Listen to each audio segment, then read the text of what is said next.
ان کے جوابات بھی دیے جائیں گے۔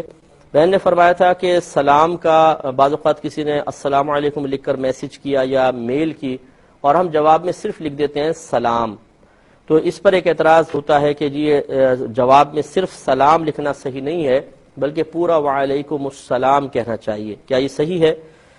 یہ اعتراض بالکل بیجا ہے، اس لیے کہ سلام ایک مکمل سلام ہے۔ یہ الگ بات ہے کہ السلام علیکم اگر آپ کہیں، یہ بھی بہت اچھی بات ہے، اس میں حروف زیادہ ہیں تو ثواب بھی زیادہ ہوگا، لیکن جو سلام کی سنت کی ادائیگی ہے یا جواب کی سنت کی جو سنت کا وجوب ہے، سلام کے جواب کا جو وجوب ہے، یہ سلام کرنا سنت، جواب دینا واجب، یہ سنت اور واجب صرف سلام سے ادا ہو سکتے ہیں۔ قرآن عظیم اس پر گواہ ہے کہ جب حضرت ابراہیم علیہ السلام کے پاس فرشتے آئے اور وہ قوم لوط پر عذاب کا ارادہ رکھتے تھے اللہ تبارک و تعالی کے حکم سے، تو انہوں نے آ کے فقط یہ کہا سلام، اور جواب میں ابراہیم علیہ السلام نے بھی ان کو پورا کوئی ایسا وعلیکم السلام نہیں کہا تھا، صرف سلام۔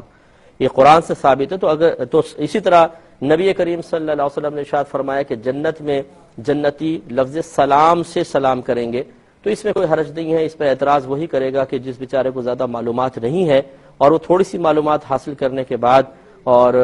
بس دوسروں کو علمی لحاظ سے نیچا دکھانے کی کوشش کرتے رہتے ہیں، ان کو چاہیے کہ ایسا نہ کریں۔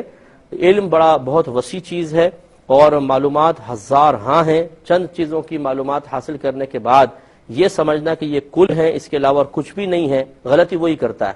تو اس لیے خلاصہ کلام یہ ہے کہ آپ یہ نہ کہیں کہ آپ غلط کر رہے ہیں، بلکہ آپ مشورہ دے سکتے ہیں کہ ہم نے ایسا سنا ہے، ہو سکتا ہے یہ صحیح ہو، تو آپ ذرا تھوڑا سا توجہ کر لیں، یہ ایک الگ چیز ہے۔ لیکن یہ کہنا کہ یہ صحیح ہے اور آپ یہ غلط کر رہے ہیں، یہ غلط کا حکم لگانا وہی لگا سکتا ہے جس کے پاس وسیع معلومات ہوں۔